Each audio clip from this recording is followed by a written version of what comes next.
Bonjour et bienvenue dans ce nouveau podcast TNS. Je suis Anthony Funaro, manager commercial au sein d'Engelab, le bureau d'études mécatroniques et l'intégrateur industriel du groupe Technologie & Stratégie. Dans une série de 3 épisodes, nous allons vous présenter le projet Footing Vertical qui vise à rendre accessible l'escalade au plus grand nombre. Le premier épisode sera dédié à la jeunesse du projet, le deuxième au début de l'aventure entrepreneuriale et pour finir, nous allons vous parler du développement du produit qui est entrepris par les équipes d'Engelab.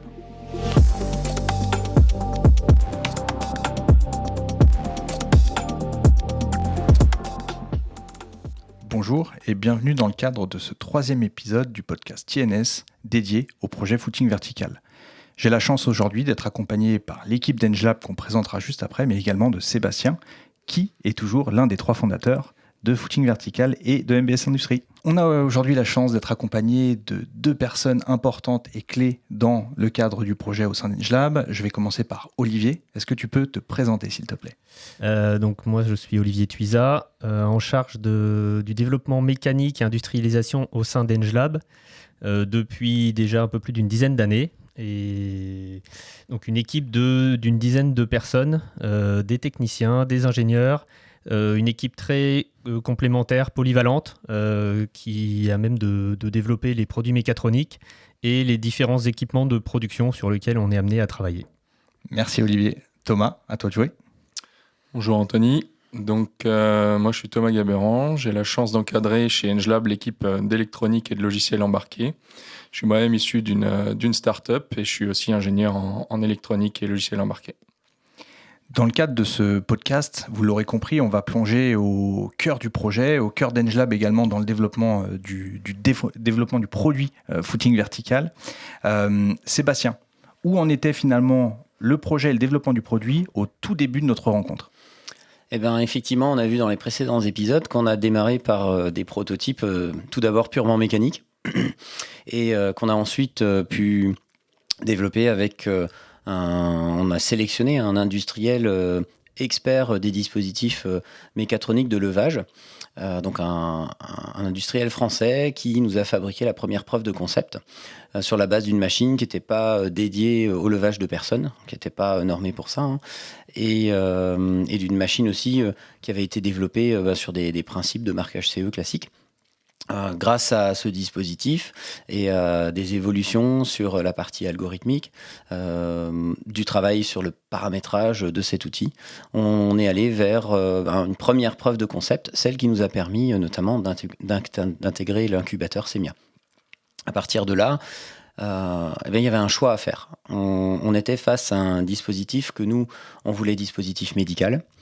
Donc ça voulait dire qu'en termes de développement, il fallait être en capacité de reprendre tout le développement de notre preuve de concept pour l'adapter aux spécificités des dispositifs médicaux. Et puis, on voulait évidemment une machine qui soit en capacité de porter des grimpeurs, donc porter des êtres humains. Et ce n'était pas le cas de notre preuve de concept. Et puis enfin, on avait ce partenariat possible avec cet industriel qui malheureusement ne souhaitait pas pouvoir partager la propriété intellectuelle. Et tout ça nous a amené à nous poser la question, voilà, est-ce qu'il fallait partir finalement avec un industriel professionnel du métier ou est-ce qu'il fallait pas tout simplement repartir de zéro avec un partenaire suffisamment important, suffisamment solide pour pouvoir nous accompagner sur tous ces aspects, à la fois développement mais aussi industrialisation future.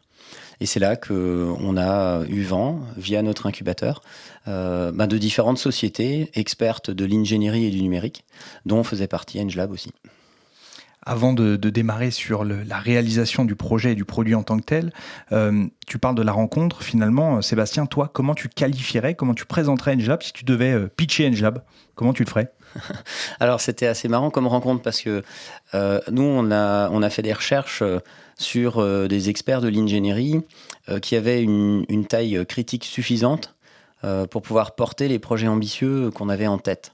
Et donc sont sortis des grands noms, des grands groupes internationaux. Puis quand on est allé chez Engelab, on s'attendait à être face à un mastodonte technologie and stratégie, 3500 personnes sur le site internet. On s'est dit, est-ce qu'on va être, nous, en tant que start-up, considérés comme un client suffisamment solvable et suffisamment solide pour qu'on nous prête de l'intérêt ? Et là, on s'est rendu compte qu'en fait, on était face à une équipe motivée, qui s'était renseignée sur notre projet, qui nous a accueillis comme une multinationale, en fait, comme un client d'importance. Finalement, qu'on soit petit ou grand, on a été reçus avec tout l'intérêt qu'on espérait pouvoir avoir. Et puis ensuite, il y a eu l'analyse de l'offre, donc suite à notre cahier des charges. Et là, on s'est rendu compte qu'au-delà d'avoir de l'intérêt pour notre projet, il y a un effort qui a été fait pour travailler avec notre start-up. Start-up qui, à l'époque, n'avait pas encore fait de levée de fonds. Donc, qu'est-ce qui pouvait donner du crédit finalement à notre projet? C'était simplement la valeur humaine qu'on apportait et l'énergie qu'on avait mis dans notre cahier des charges. Et là, effectivement, on a eu le bonheur de découvrir une équipe qui s'était intéressée au projet, qui a fait une proposition avec de la vraie valeur ajoutée, et même financièrement, avec des efforts qui ont été faits pour qu'on puisse, nous, assumer en fait, ces développements, les assumer financièrement. Et donc, on n'était finalement pas face à un fournisseur classique, on avait vraiment l'impression d'être face à un partenaire. Et là, on s'est dit avec Bassa, c'est les bons. C'est avec eux qu'on veut bosser. Et c'est là où finalement, je dirais que la rencontre se fait, l'histoire commence. Messieurs, je vais commencer par Thomas. Finalement, si tu devais nous expliquer l'objectif du projet pour nous, en tant qu'Engelab, bureau d'études mécatroniques et intégrateur industriel, qu'est-ce que tu dirais ? C'est assez facile. C'est de porter le projet dans l'état auquel il était jusqu'à un produit qu'on peut livrer. Dit comme ça, c'est simple, mais ça implique finalement beaucoup d'étapes. Donc il avait déjà fallu se réapproprier, comme disait Sébastien, l'aspect propriété intellectuelle. Donc on a pu refaire un nouveau POC en fait, mais plus orienté vers les premières idées qu'on a eues. Il y a effectivement tous les aspects aussi réglementaires, donc analyse réglementaire, analyse normative. Il faut faire l'analyse de risque pour aller vers ce produit qui doit être dispositif médical. Il faut concevoir des cartes électroniques, concevoir du logiciel, dimensionner de la mécanique, et je pense qu'on y reviendra. Et puis après, il y a aussi tout le sourcing fournisseur, et puis l'aspect industrialisation, certification d'abord, et l'aspect industrialisation. Donc finalement, ça fait quand même un bon bout, un bon stuc, et on a la joie de pouvoir, et les capacités surtout de pouvoir accompagner avec Engelab, et c'est ça qui est cool. Dans le cadre de ce projet, Olivier, est-ce que tu peux nous dire où on en est finalement et quelles sont les différentes difficultés ou les différents challenges qu'on a pu aborder et auxquels on a apporté des réponses? Alors là où on en est en plein au milieu du développement et encore au milieu, en fait, le projet se décompose en plusieurs éléments, donc qui ont des stades d'avancée qui sont pas forcément les mêmes. En tout cas, nous, on a l'équipe on a la chance d'avoir une équipe pluridisciplinaire sur ce projet qui est assez passionnée et qui est très motivée là voilà, ça reste un projet très ambitieux de par la multiplicité des technologies qui sont utilisées dedans. Et surtout, on a un challenge principal qui est le planning. Parce que c'est vrai que là, comme Thomas décrivait un peu les étapes de développement, il s'agit d'un développement qui est relativement classique en fait dans le développement d'un produit mécatronique. Simplement, on a sur ce projet un périmètre qui est vraiment large puisqu'on est reparti vraiment même des spécifications. Voilà, on a travaillé beaucoup avec le cahier des charges, mais on voit que l'usage du produit en fait a une petite flexibilité de par la grande créativité d'MBS sur le sujet. Alors, c'est pas du tout un reproche ni péjoratif. Il s'agit en fait, on voit qu'il y a un fort engouement sur ce projet, des débouchés sectoriels qui sont importants, et je pense qu'on en reparlera après, mais qui font que, au fur et à mesure du projet, ça foisonne d'idées pour avoir des variantes, pour transformer un petit peu l'usage. Et que ça oblige à avoir une certaine agilité de notre côté. Donc ça, c'est un des principaux challenges qu'on a sur ce projet, c'est d'être assez souple. Et en même temps, de devoir recadrer le projet pour qu'on puisse le sortir quand même à date. C'est-à-dire qu'il faut effectivement pouvoir garder un cap sur l'ensemble du projet. Donc c'est vraiment ça une des spécificités en tout cas de ce projet. Autre particularité, dans le cadre d'un développement classique, on conçoit un proof of concept pour lever des risques. On travaille ensuite avec des prototypes à différents états pour valider des fonctionnalités, certaines fonctionnalités. Il se trouve que dans ce projet, les frontières entre les proof of concept, les prototypes n'étaient pas forcément très bien délimitées. On voit que les proof of concept se transforment en démonstrateurs, ont plusieurs usages. Donc même chose, c'est ça qui perturbe un petit peu notre vision du développement classique. Mais en fait, c'est une des forces aussi d'Engelab, c'est d'avoir cette agilité et cette flexibilité. On aime assez bien naviguer justement autour de la ligne directrice en fait, du développement du projet. Voilà. Mais en tout cas, d'un point de vue suivi du projet, c'est ça les principaux challenges. D'un point de vue purement technologique, je pense que Thomas sera plus à même d'en parler, mais on a eu, sur les aspects purement technologiques, il y a le radar qui est de détection de personnes, qui est un petit challenge technique principal. Tout à fait, on part sur des radars à 60 gigas là, qui venaient de l'automobile et puis qui se répandent de plus en plus et qui permettent d'avoir des informations très sympas et qui peuvent être exploitées de plein de manières. Donc on va démarrer simple et puis le produit sera évolutif. Donc c'est ce que disait un petit peu Anthony avant. Puis évidemment, l'aspect loi de commande pour faire grimper les personnes. On travaille beaucoup avec du ressenti que finalement, il faut quand même arriver à caractériser et à rendre mesurable. Donc ça, c'est l'autre challenge qui est super intéressant, et à la fois humainement et techniquement. Donc moi, c'est au-delà de l'aspect planning et organisationnel qui nous pilote quand même tous. C'est les deux aspects techniques qui sont très amusants, comme j'aime dire. Sébastien, en tant que partenaire et client finalement d'Engelab là, sur ce développement, quelles étaient tes attentes spécifiques quand tu nous as rencontrés et quand on t'a décidé avec Bassa et avec Mickaël de démarrer l'aventure avec nous? Quelles étaient tes attentes spécifiques, et aujourd'hui, est-ce que tu trouves une réponse à ces différentes questions que tu te posais? Alors, c'est une bonne question, effectivement, Anthony, parce que on est arrivé avec une preuve de concept qu'on a effectivement utilisé comme démonstrateur, à la fois d'abord au niveau de Semia, parce que c'était un peu la porte d'entrée aussi. Et puis on avait cette preuve de concept qu'on a complétée par différents organes externes de sécurité qui nous ont permis de faire des démonstrations avec, comme on le ferait avec un prototype déjà plus abouti. Et ces démonstrations ont amené finalement le marché, nos clients futurs, à s'exprimer sur leurs besoins. Et on s'est rendu compte que beaucoup plus rapidement que prévu, il y avait ce besoin de pouvoir alimenter le marché avec des dispositifs qui permettent de rendre l'escalade accessible à tous, en autonomie. Et puis, il y a une date à laquelle on n'a pas pu transiger, c'est la date des Jeux paralympiques de Paris. Effectivement, on a eu l'honneur et le privilège d'accompagner la Fédération française de la montagne et de l'escalade sur cet événement, avec en première mondiale la présentation du footing vertical pour faire grimper plusieurs centaines de personnes en situation de handicap sur seulement une dizaine de jours. Et c'est vrai que cet événement, il a mis la pression sur le planning. Il a mis la pression parce qu'il a fallu le temps d'identifier Engelab, de monter les cahiers des charges.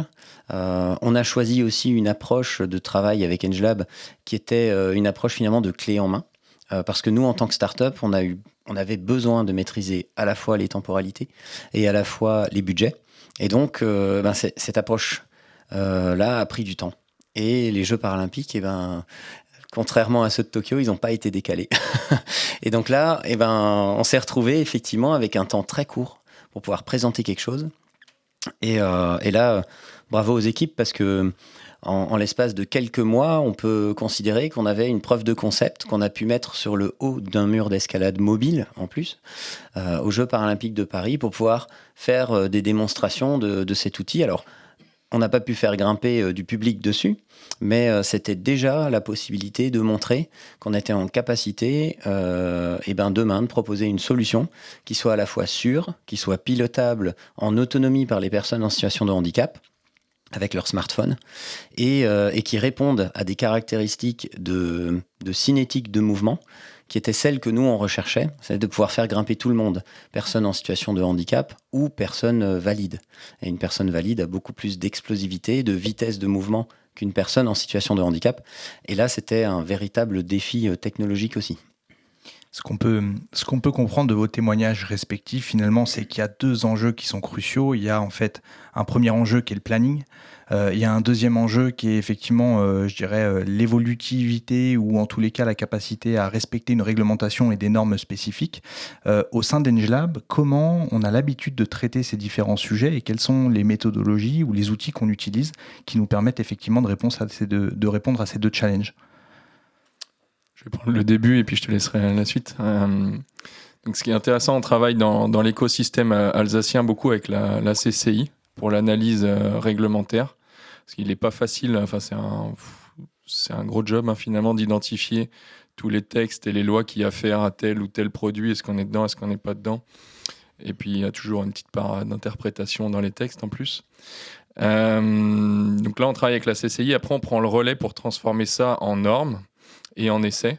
Et puis après, évidemment, les équipes techniques, elles doivent transformer ces normes en choix technologiques.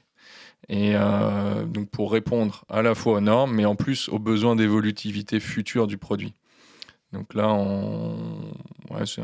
c'est tout au long du projet. Et après, je crois qu'il y a la suite en termes de dimensionnement et de process. Peut-être tu peux nous dire quelques mots.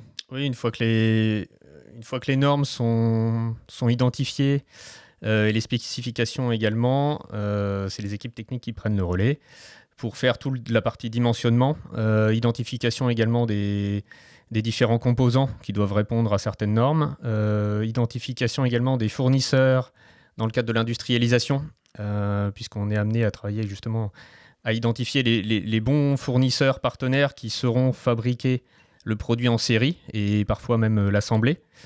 Donc il y a ce travail de sourcing ou d'identification. Alors après, c'est vrai qu'on commence à avoir un réseau également et on sait à peu près vers qui se tourner. Maintenant, sur chaque projet, il y a des nouvelles spécificités techniques qui font qu'on est tout le temps en recherche de nouveaux fournisseurs. Ensuite, on a toute la partie essai et validation. Où là, nous-mêmes, on est équipés pour faire un certain nombre d'essais en préqualification. Donc, on n'a pas d'accréditation pour valider le bien fondé d'un test. Maintenant, on fait toute la partie préparatoire et les différentes itérations techniques qui vont nous permettre de garantir que le produit répond à certaines exigences. Et au moment de constituer le dossier technique, en fait, on passe par des laboratoires externes qui, eux, sont accrédités, qui mettent donc le stempel sur le papier, et qui nous permettent de déposer un dossier technique solide, qui permettra à un organisme notifié de valider la conformité du produit. Alors, il se trouve qu'en plus, du côté d'Engelab, on a pu passer une certification de l'ISO 13485 qui est spécifique au développement de produits médicaux. Donc, qui exige notamment une traçabilité documentaire plus importante que sur d'autres produits. Donc, on a cette spécificité-là. Et au sein de nos équipes, on a également des personnes au niveau de la qualité qui sont garantes du respect de cette traçabilité documentaire. Dans le cadre de vos témoignages, vous parliez effectivement de POC, de démonstrateurs, de prototypes, avec une frontière qui était plus ou moins large en fonction effectivement de ce dont on parlait. Est-ce que, Sébastien, vous avez des premiers retours d'utilisateurs aujourd'hui, et si oui, quels sont-ils ? Alors pour le moment, sur le POC qu'on a au niveau de Colmar, on fait pas grimper du public dessus. Donc c'est uniquement au niveau de nous 3 fondateurs qui l'utilisons pour pouvoir faire un feedback sur la notion d'algorithme, la partie contrôle moteur, où là, on a notamment Michael, Bassa, ils ont une sensibilité en tant qu'experts de l'escalade qui leur permet très rapidement d'identifier les points de vigilance, les moments où le dispositif ne va pas forcément réagir comme on l'attend. Et moi, j'ai de bons points de comparaison avec notre preuve de concept initiale. Et du coup, ça nous permet, nous déjà dans un premier temps, d'exploiter l'utilisation de ce POC en rajoutant des sécurités complémentaires pour vraiment répondre à toute l'analyse de risque. Et ça nous permet de venir challenger ce qui est réalisé par les équipes. Et puis, après, derrière, mon expérience en génie électrique et en informatique industrielle me permet d'essayer de transformer ce ressenti que Bassa ou Michael ils vont avoir en une approche plus algorithmique, en tout cas pour orienter les ingénieurs d'Engelab vers la bonne manière ou la meilleure explication possible pour qu'ils puissent comprendre ce phénomène, quoi. On est en plein dans, je dirais, l'enjeu technologique aussi du projet. Là, on travaille de façon itérative, effectivement, pour pouvoir avoir des retours au fur et à mesure et améliorer le développement. On a parlé de la loi de commande. Est-ce qu'il y a d'autres enjeux technologiques qui sont, je dirais, challengeants dans le projet et si oui, encore une fois, quels sont-ils? Ouais, il y a évidemment, il y a l'aspect sécurité. Donc, on va emmener quelqu'un à 15 ou 20, 25 mètres de haut. Il ne s'agit pas de le laisser tomber. Donc, ça, c'est tout le dimensionnement et méca et d'analyse de risque et de ce qu'on va mettre en face pour diminuer le risque, pour le maîtriser le plus possible. Donc, ça tient à la fois du process qualité, mais aussi des choix technologiques. Donc là, on va doubler. On ne peut pas dire tous les secrets, mais il faut faire en sorte que même s'il y a une défaillance, la personne ne tombe pas. Faire en sorte qu'il n'y ait pas de défaillance qui risque d'envoyer à toute vitesse la personne au plafond. Voilà, donc il y a plein de choix technologiques et ça, c'est un enjeu qui est assez important dans ce projet parce qu'on veut de la très grosse dynamique. Voilà, on veut presque du 4G d'accélération. Mais par contre, il faut le faire en toute sécurité. Olivier, est-ce que tu avais des éléments à rajouter là-dessus ? Pas particulièrement, si ce n'est qu'effectivement sur le POC, on a pu s'affranchir un petit peu, c'est pour ça que ça nous a permis d'aller très vite, on a pu s'affranchir de ces problèmes de sécurité en utilisant des équipements externes de sécurité, typiquement un enrouleur qu'on trouve dans les salles, qui équipe habituellement les salles d'escalade. Donc c'est ça qui a permis de prendre en charge une partie de la sécurité du proof of concept, que dans la version là, industrielle, on doit intégrer nous-mêmes. Mais si je peux compléter, c'est ce qu'on aime chez Technologie et Stratégie et chez Engelab. C'est des projets avec des enjeux intéressants, que ce soit sur des gros enjeux comme ça, que ce soit sur de l'automobile, sur du ferroviaire, sur des dispositifs médicaux de classe même plus élevée. C'est comment on va maîtriser le risque, comment on va le diminuer et qu'est-ce qu'on met en place. Et donc, grâce à tout l'écosystème TNS, on a cette possibilité d'avoir ces analyses de sûreté de fonctionnement et la capacité surtout de mettre en place les contre-mesures qu'il faut pour le maîtriser, que ce soit au niveau du produit et du process. Sébastien, on a parlé dans les podcasts précédents finalement de l'importance pour vous d'avoir une dimension sur d'autres secteurs d'activité. On a parlé de domaine de défense, de la sécurité, domaine médical, domaine industriel. Aujourd'hui, d'un point de vue produit, développement du produit, finalement, comment vois-tu les prochaines étapes et comment envisages-tu la suite de la collaboration avec TNS et avec Engelab ? Là, pour le moment, on avait effectivement un besoin impérieux d'aller vers un dispositif commercialisé qui est abouti, normé, qui puisse être produit en série. On a ce challenge aussi de le produire en série en Alsace. Avec l'accompagnement des équipes d'Engelab, on a pu sourcer en plus des fournisseurs fiables, de renom, d'expérience, qui se situent en plus, pour certains, à 50 km d'ici. Donc, on rejoint en plus nos valeurs de pouvoir créer de l'emploi local. Et d'avoir une souveraineté européenne quasi complète autour de la solution. Maintenant, les étapes suivantes, on sait qu'une fois que le produit soit sur le marché, il y aura de l'amélioration continue dessus. Et là, on est face à un choix stratégique. Est-ce qu'on intègre en propre des ressources qui vont prendre le relais ? Et la proposition aujourd'hui d'Engelab est faite pour que ce soit possible. Donc on n'est pas enfermé dans une solution où on est obligé de continuer à travailler avec EngeLab. Et pourtant, aujourd'hui, on voit que cette flexibilité, cette souplesse, la réactivité des équipes nous amène à penser qu'on va plutôt fonctionner en station de service avec EngeLab pour poursuivre ces développements-là sans forcément réintégrer en propre toutes les compétences. On sait aussi qu'on a d'autres verticales marché et que cette première machine va être la plateforme de développement futur. Et donc pour nous, il y a d'autres missions qui sont à concevoir, à planifier. Et pour le moment, effectivement, EngeLab nous a montré que c'était le bon partenaire pour envisager le futur plus sereinement. Je sors un peu des sentiers battus qu'on avait préparés, mais une question qui me semble particulièrement intéressante, c'est vous aujourd'hui, en tant que développeur du projet, responsable du projet côté EngeLab, comment vous qualifiez le projet Footing Vertical et en un mot, est-ce que vous pouvez décrire MBS Industrie ? Olivier, à toi l'honneur. Merci Anthony. Question surprise. Non, ce qui est certain, c'est qu'on n'a pas tous les jours non plus des projets avec ce niveau ce périmètre-là et cet enjeu-là. Et en fait, moi, c'est un des éléments qui m'a frappé le plus à la première rencontre. Alors moi, ça a été un peu plus tard que le reste de l'équipe, mais on s'est rencontrés dans la salle à Colmar.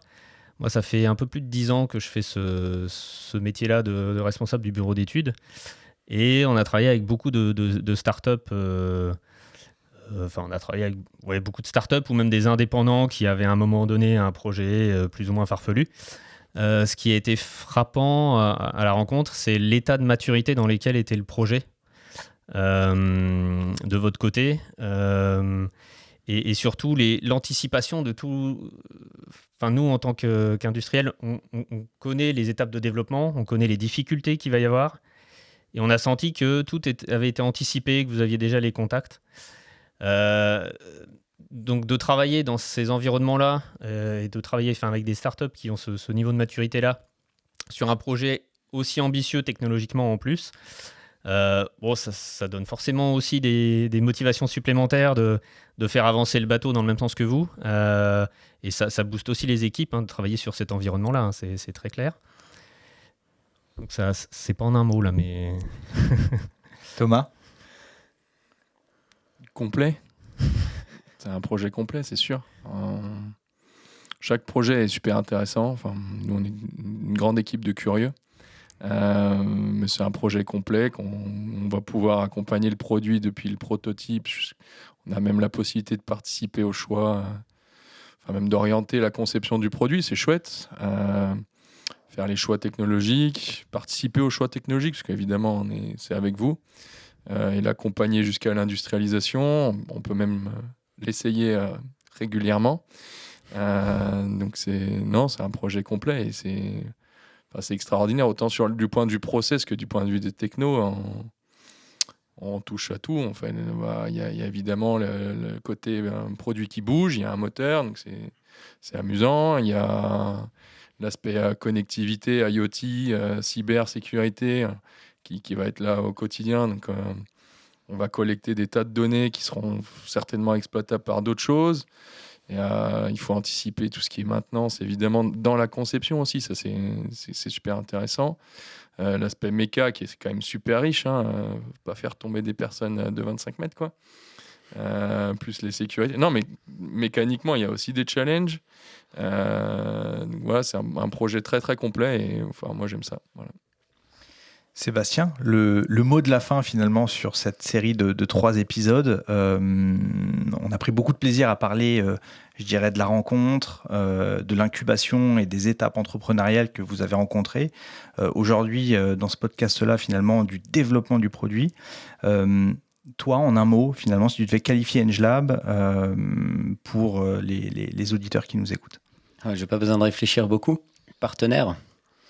Ouais, partenaire, parce que à tous les niveaux, et Thomas vient de le dire très justement, on a aujourd'hui un cahier des charges, on a beaucoup de flexibilité, c'est normal, on est une start-up. Est-ce qu'on pouvait attendre autant de flexibilité de la part d'un groupe comme le vôtre ? Pas forcément dans notre idée initiale. Aujourd'hui, on se rend compte que c'est possible. On a la souplesse de pouvoir s'adapter à vos propositions. Et quand les propositions sont bonnes, on serait vraiment bête de passer à côté.